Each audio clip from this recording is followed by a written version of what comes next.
কেরানীগঞ্জে মাকে হত্যার অভিযোগে বাবা কারাগারে। জন্মের মাত্র ৪৫ দিন পর আদালতের নির্দেশে সরকারি আশ্রয় কেন্দ্রে ঠাঁই হয়েছিল ছোট্ট এক শিশুর। তখনও তার কোনো নাম ছিল না। সরকারি ছোটমণি নিবাসেই তার নাম রাখা হয় খুশবু। কিন্তু জীবনের শুরুতেই পরিবার হারানো সেই শিশুটি পৃথিবীতে টিকতে পারল মাত্র ৯ মাস। হাম ও হাম পরবর্তী জটিলতায় গত ৩১ মে রাতে মৃত্যু হয়েছে খুশবুর। তার মৃত্যু যেন এক অসহায় শিশুর নিঃশব্দ বিদায়ের গল্প, যেখানে শেষবারের মতো তাকে দেখার সুযোগও পাননি কারাগারে থাকা বাবা। Premium commercial space is now for rent. Featuring ample parking and excellent accessibility, this 4,200 square foot space is ready. Elevate your business and call us today.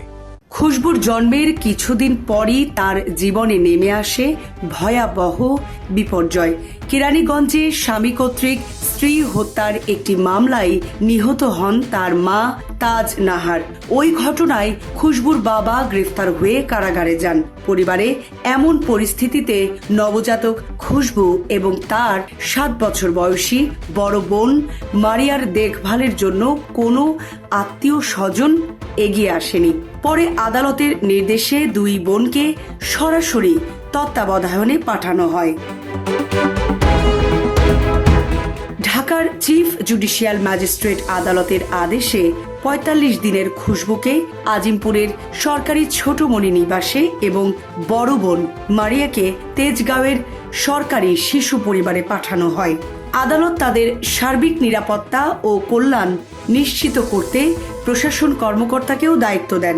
সরকারি ছোটমণি নিবাসে বেড়ে উঠছিল খুশবু, কিন্তু চলতি বছরের মে মাসে অসুস্থ হয়ে পড়ে সে। প্রথমে জ্বর কাশি দেখা দেয়। অবস্থার অবনতি হলে তাকে মহাখালীর ডিএনসিসি হাসপাতালে ভর্তি করা হয়। পরে উন্নত চিকিৎসার জন্য নেওয়া হয় বাংলাদেশ শিশু হাসপাতাল ও ইনস্টিটিউটে। সেখানে বিশেষ আইসিইউতে চিকিৎসাধীন অবস্থায় গত ৩১ মে রাতে মারা যায় সে। মৃত্যু সনদে উল্লেখ করা হয়েছে হাম এবং হাম পরবর্তী বিভিন্ন জটিলতার কারণে তার মৃত্যু হয়েছে।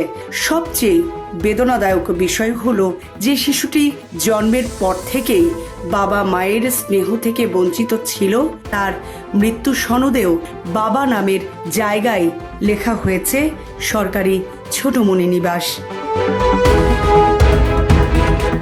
খুশবুর মৃত্যুর পর নতুন করে শুরু হয় আইনি প্রক্রিয়া। ছোটমণি নিবাস কর্তৃপক্ষ আদালতে লিখিতভাবে বিষয়টি জানায় এবং জানতে চায় কারাগারে থাকা বাবা কি মেয়ের মরদেহ দেখার সুযোগ পাবেন। আদালত মৌখিক আদেশে লাশের সুরতহাল, থানায় সাধারণ ডায়েরি এবং দাফনের ব্যবস্থা করতে নির্দেশ দেন। তবে শেষ পর্যন্ত বাবা মেয়ের মরদেহ দেখার অনুমতি পাননি। এখনো নিশ্চিত নয় 7 বছরের বড় বোন মারিয়া শেষবারের মতো ছোট বোনকে দেখতে আসতে পারবে কি না।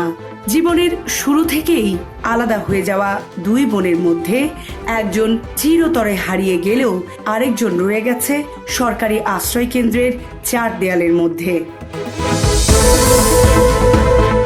আজিমপুরের সরকারি ছোটমণি নিবাসের উপতত্ত্বাবধায়ক মোসাম্মদ জুবলি বেগম জানান, খুশবুকে যখন তারা গ্রহণ করেন তখন পুলিশ শুধু জানিয়েছিল এটি একটি হত্যা মামলার শিশু। মামলার বিস্তারিত কোনো নথি তাদের কাছে দেওয়া হয়নি। আদালতের নির্দেশনা অনুযায়ী তারা শিশুটির লালন পালন ও চিকিৎসার ব্যবস্থা করে আসছিলেন। তিনি জানান, খুশবু একা নয়। সম্প্রতি হামের প্রাদুর্ভাবে ছোটমণি নিবাসের আরও 2 শিশুর মৃত্যু হয়েছে। 1 বছরের বেশি বয়সী আরিসা এবং 5 মাস বয়সী মেহেদিও হাম ও এর জটিলতায় মারা গেছে। বর্তমানে আরও কয়েকজন শিশু বিভিন্ন হাসপাতালে চিকিৎসাধীন রয়েছে। তাদের মধ্যে 2 জন আইসিইউতে রয়েছে। সমাজসেবা অধিদপ্তরের অধীনে পরিচালিত ছোটমণি নিবাসগুলোতে পিতৃমাতৃহীন পরিত্যক্ত, পাচার এবং উদ্ধার করা কিংবা আদালতের নির্দেশে পাঠানো শিশুদের লালন পালন করা হয়। ঢাকা, চট্টগ্রাম, রাজশাহী, সিলেট, খুলনা ও বরিশালে মোট 6টি ছোটমণি নিবাস রয়েছে। প্রতিটির আসন সংখ্যা 100। জীবন অবাক না করলে কে করবে? 28% মিল্ক ফ্যাটের অবাক করার সাথে ফ্রেশ মিল্ক পাউডার। জীবন অবাক করুক প্রতিদিন। খুশবুর মৃত্যু শুধু একটি শিশুর মৃত্যুর ঘটনা নয়, এটি সমাজের সবচেয়ে অসহায় শিশুদের বাস্তবতাও সামনে নিয়ে এসেছে। জন্মের পর মা হারিয়েছে, বাবাকে পেয়েছে কারাগারে, আত্মীয় স্বজনের স্নেহ পায়নি, আর জীবনের শেষ মুহূর্তে হাসপাতালের আইসিইউ ছিল তার একমাত্র আশ্রয়। মাত্র 9 মাসের ছোট্ট জীবনে খুশবু যেন এক নিঃশব্দ প্রশ্ন রেখে গেল। পরিবারহীন শিশুদের জন্য আমাদের সামাজিক ও রাষ্ট্রীয় সুরক্ষা ব্যবস্থা কতটা প্রস্তুত? সামরিনা প্রীতি, ঢাকা এক্সপ্রেস।